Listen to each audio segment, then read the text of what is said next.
We are now We're now live. on YouTube and Facebook. What is up, y'all? We're live on Instagram, Rammer too.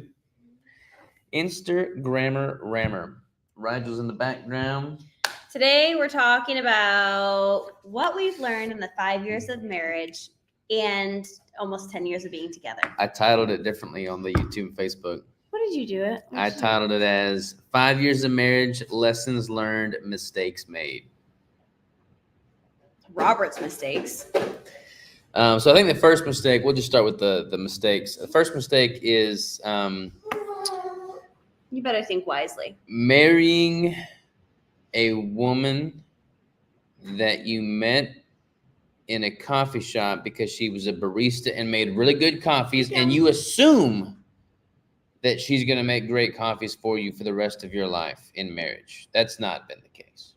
No, not been the case. I make my coffee every morning. Yeah. Because I'm at the gym busting my butt to look Working hot. on my fitness. Yeah. What's that song go? Isn't it like a Fergie song or something? Working on my fitness. He's my witness. Yeah, but Rah-rah. something like that. Yeah, I don't know. I got it. It's in my head. But yeah, so no, honestly, I've been very blessed to be married to the woman that I've been married to. I love Crystal with all my heart. She is a rock star. We've got a slightly different studio setup today. So the camera's here, but the computer's here. So I'm looking here. But We should be looking up there. But I love Crystal. She's a rock star. She is an amazing mother. I knew when I met her at that coffee shop that she was going to be the best mother to my future kids that I could ever hope for. And that's kind of like always been the precedence and what I had expected. And she has not disappointed in that regard. So I've got no complaints on that front. But I don't want to make this just a sappy conversation about how much Crystal's amazing and how much I love her. Yes, we do. So we all want to hear it. Don't we all want to hear it? No, let's make this actionable. So what are some things that we've learned about each other and just relationships and marriage in general after 5 years being together that we would not, 5 years being married, 10 years, almost 10 years knowing each other, that we would not have known prior to saying I do? The first year was the hardest. Really? Yeah, we fought so much that year. And being married? Yeah. Ryder's moving the camera. Oh. Don't do that, Rygie. Wasn't that first year of marriage, or was that the year before? Oh, I think it was the year right before we got married. Yeah, I think because there was definitely the year that we were engaged, I think, was the hardest. Yeah, because we were pretty unstable financially, emotionally, locationally. Were we were living in the warehouse? Yeah, because we got married in 2019 and then 2020 happened. So that was actually probably one of our strongest years. 2020? Like our first year of marriage. Yeah. Yeah, that was pretty good because we were definitely kind of going against the grain with a lot of things with the pandemic. Bubba, Rigel, stop. Don't touch that. Don't touch it.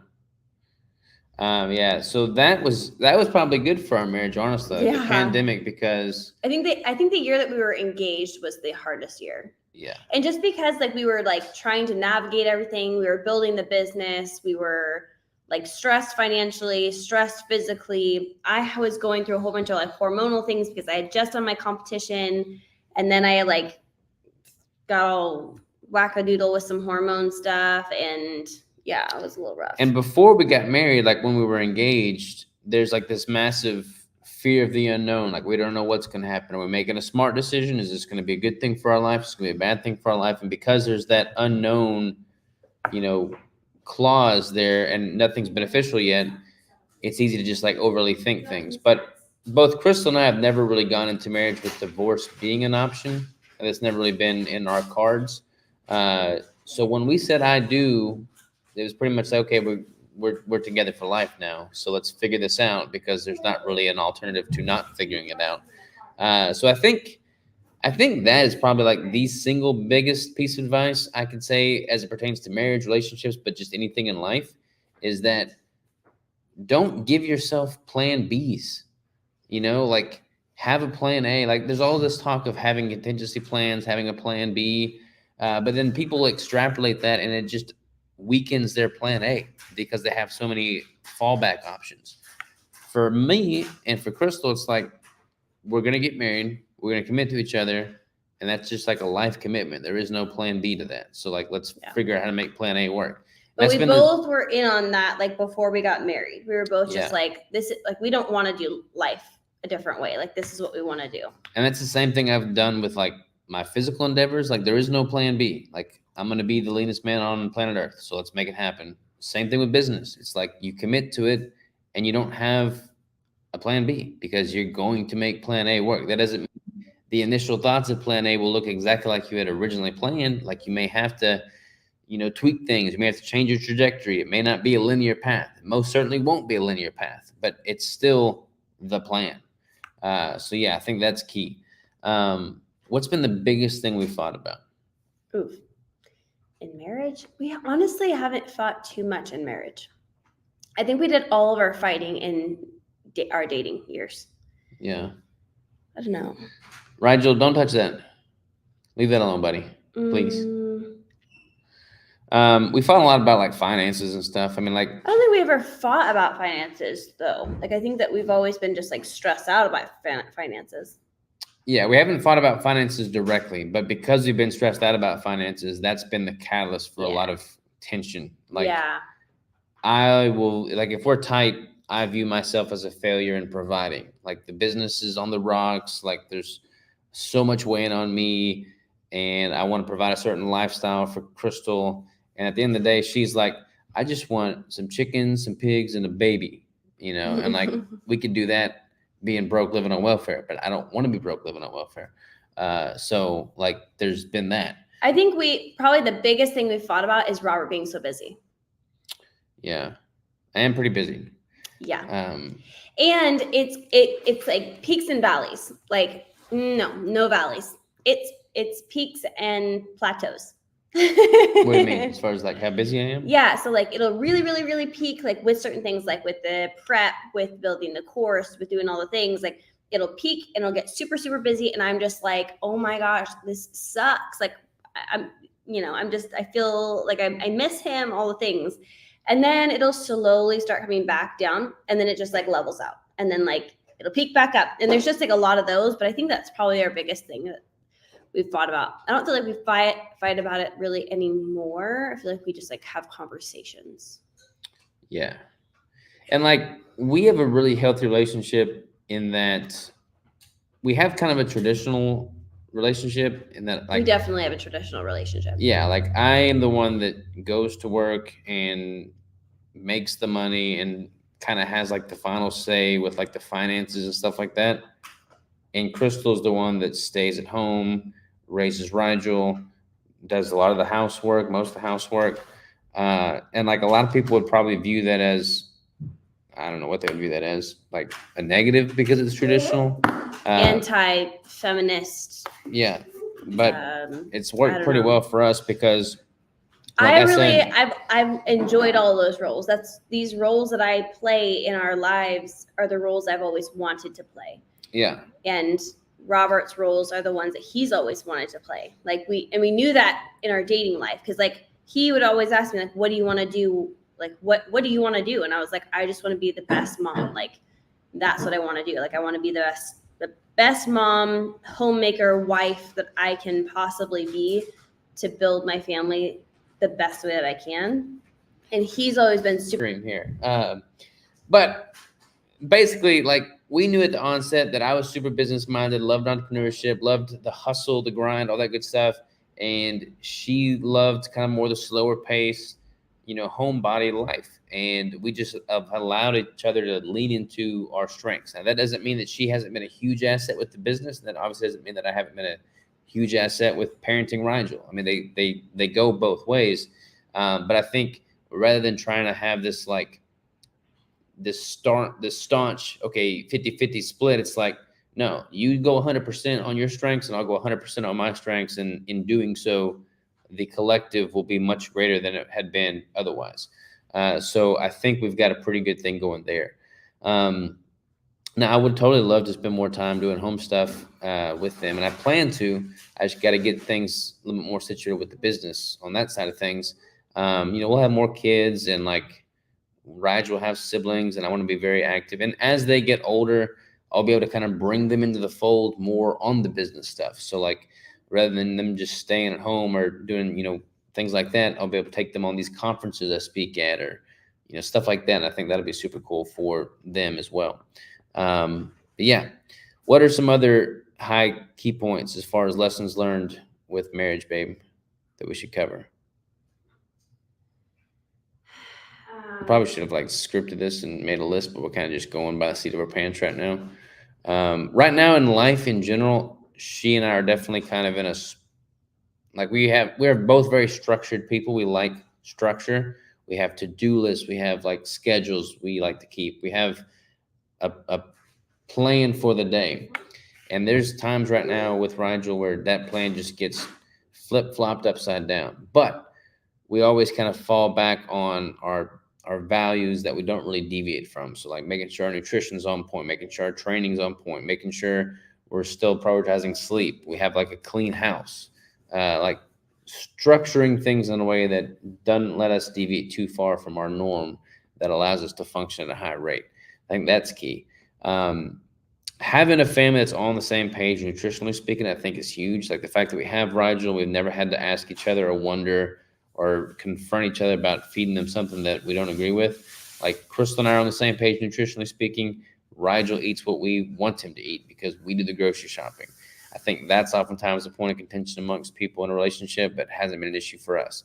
Crystal and I are just like, hate to say it, hate to brag, but we're just a power couple, y'all. We're a power couple because we let each other lean into each other's strengths. I think the worst thing people can do in a relationship is to not let people focus on where they strive as opposed to just fixating on where they fail. Like Crystal is not going to be the best when it comes to analyzing spreadsheets and reconciling accounting books. Just ain't gonna happen. And for me to expect that ever would be no bueno. But on the flip side of that, what's a good example for me, babe?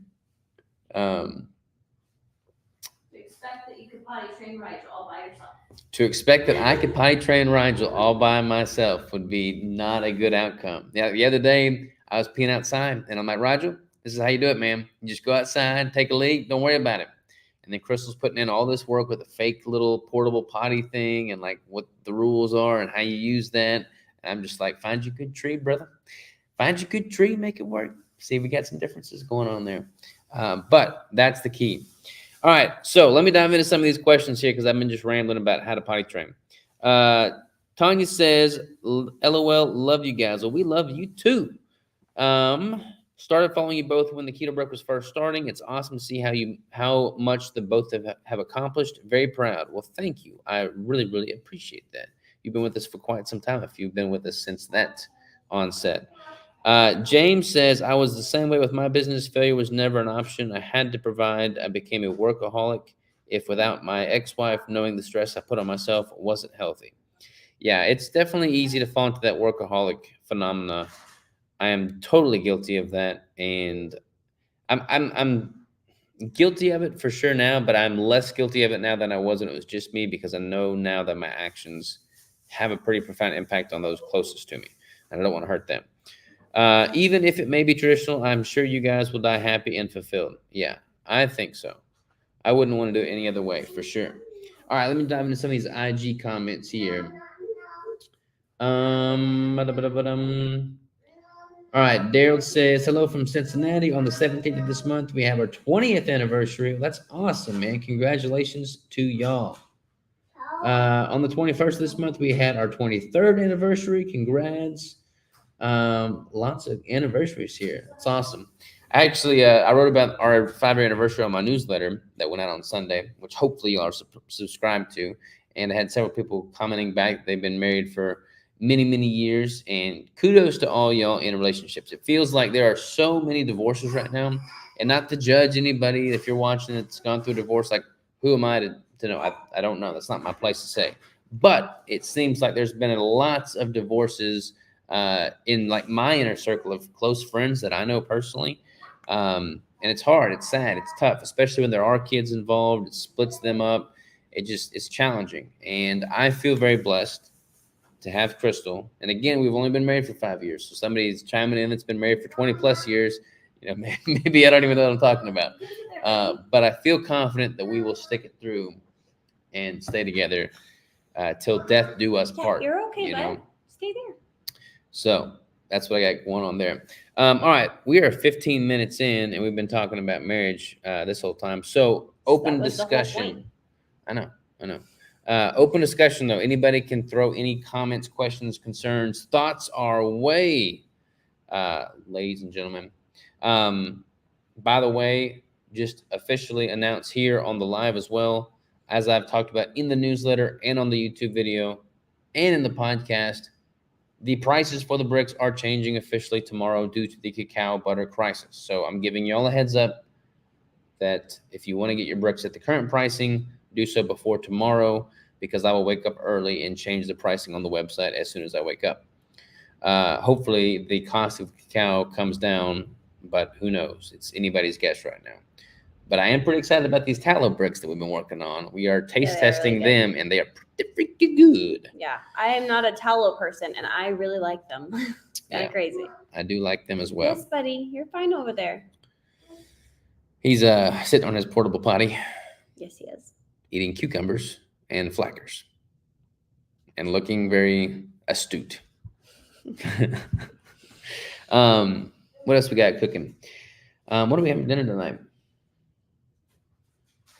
I guess Rigel now have the rest of that chicken. All right, I'll have the rest of my ground beef and eggs. All right, what else we got, y'all? Open discussion. Throw some other comments, thoughts our way. What do we want to talk about next? Unless you had anything else to mention as far as the marriage stuff goes. I was saying before I left that I've had several friends actually reach out to me saying that they are dating a person that is very similar to Robert. In that he's like, they must be grand. And the fact that he's like very headstrong and like works a lot and is very focused and driven and things like that. And I will tell you, I stinking love Robert, but that's not always the easiest quality. And so these people come to me and they're like, how in the heck did you do this? And I think like the first thing I always say is like, if you can't appreciate it now, and if this doesn't fit now, it's not going to fit in the future. And that's one thing I think that Robert and I, we have never expected the other person to change. But we've always supported each other in any changes that have happened, if that makes sense. Yeah. Like, I don't expect him to not be a workaholic. I don't expect him to not be driven or not go after his goals because he has a family. Like, I know he has goals and I'm never going to expect that to change. But as things have changed, as the course of how we do things, like even for me, I shut down my Lady Savage Instagram account. And Robert was like, if that's what you think is best, like if that's what is going to make you feel better, like do it. You know, like with every curve, we've supported each other, but we've also supported the fact that like, we're not going to change as like a solid human being, if that makes sense. So I think that was a big thing too, is like when people reach out to me like that, I'm like, don't ever expect that to change. So you just hang in there or don't, because that person that's driven, like they'll choose their drive. They'll choose, you know, that thing that they're going for. And you need to be able to choose to support that, if that makes sense. Yeah.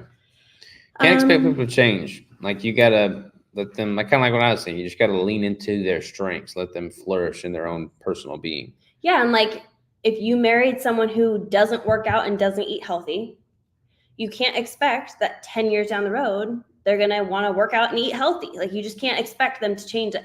And if they do, awesome. That's a great change. It's a healthy change, but you can't expect that they're just going to randomly change because it's now your interest or whatever. And if you want them to be a healthy person that eats healthy and works out and you don't, then you're a hypocrite. And that should be changed before you ever try and change somebody else.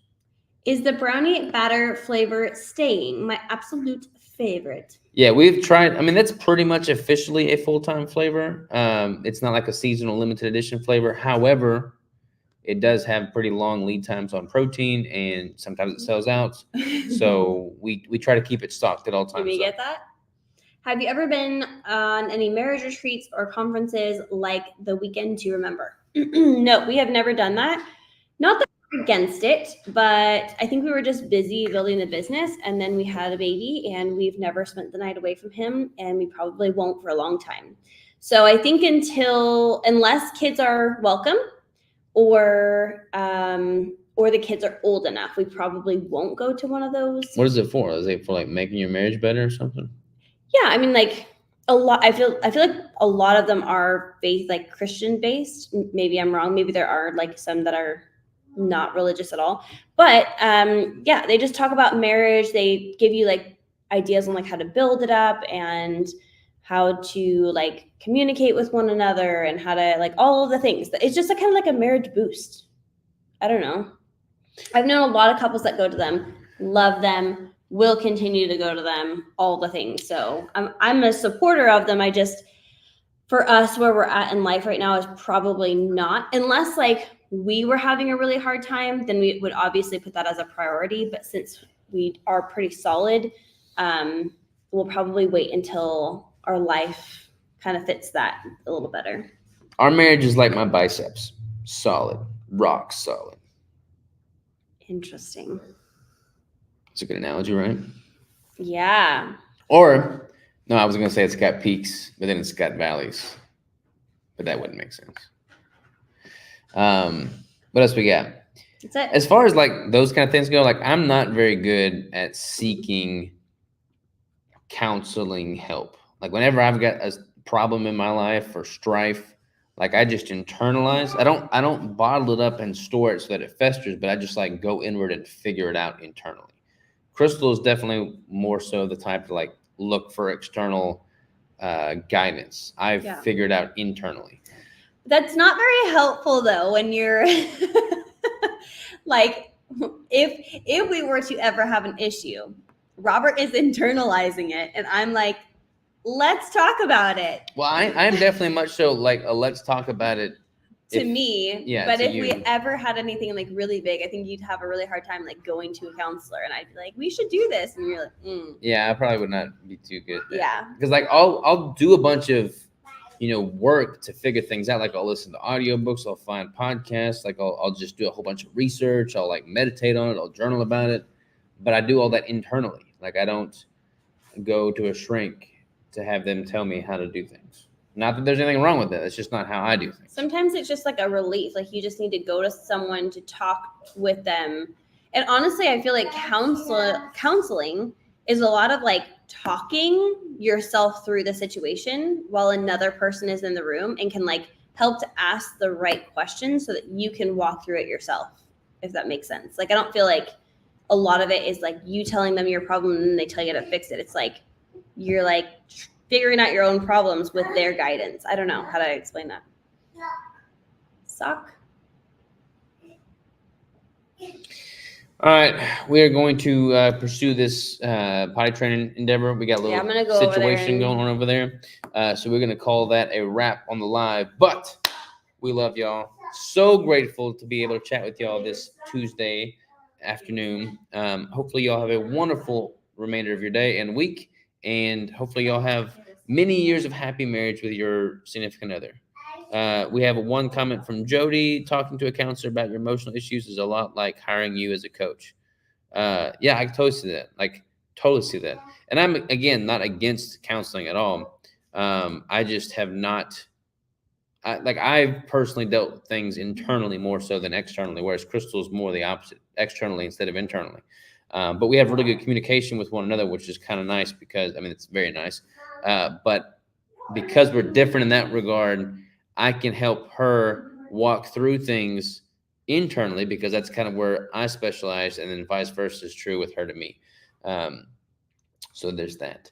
All right. Much love to y'all. Have an amazing day, and we'll talk to y'all next time. Bye. Bye-bye. You want to wave to the camera, babe? See ya. Bye.